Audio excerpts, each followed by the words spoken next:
বিসমিল্লাহির রহমানির রহিম। আসসালামু আলাইকুম।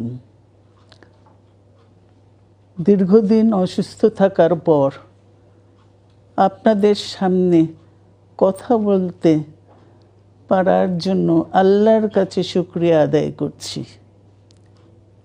আমার কারাবন্দী অবস্থায় আপনারা আমার কারামুক্তি ও রোগ মুক্তির জন্য সংগ্রাম করেছেন, দোয়া করেছেন। সেজন্য আমি আপনাদের সকলকে ধন্যবাদ জানাচ্ছি। দীর্ঘ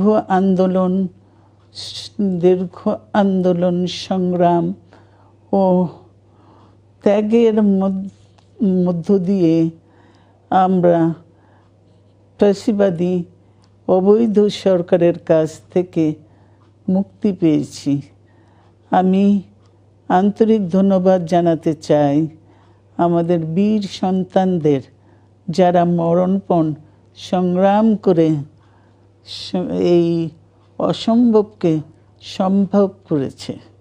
শত শত শহীদদের জানাই শ্রদ্ধা।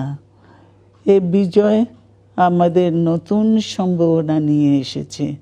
দীর্ঘদিনের নজিরবিহীন দুর্নীতি, গণতন্ত্রের ধ্বংসের স্তূপের মধ্য থেকে আমাদের নির্মাণ করতে হবে এক সমৃদ্ধ বাংলাদেশ। ছাত্র তরুণরাই আমাদের ভবিষ্যৎ।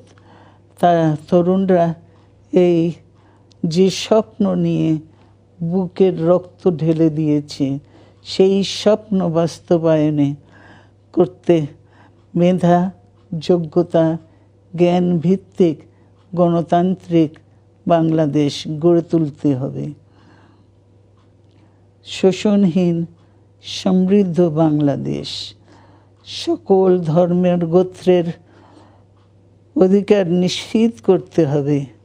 শান্তি, প্রগতি আর সাম্যের ভিত্তিতে আধুনিক বাংলাদেশ নির্মাণে আসুন আমরা তরুণদের হাত শক্তিশালী করি। ধ্বংস নয়, প্রতিশোধ নয়, প্রতিহিংসা নয়, ভালোবাসা, শান্তি ও জ্ঞান ভিত্তিক সমাজ গড়ে তুলি। আল্লাহ হাফেজ। বাংলাদেশ জিন্দাবাদ।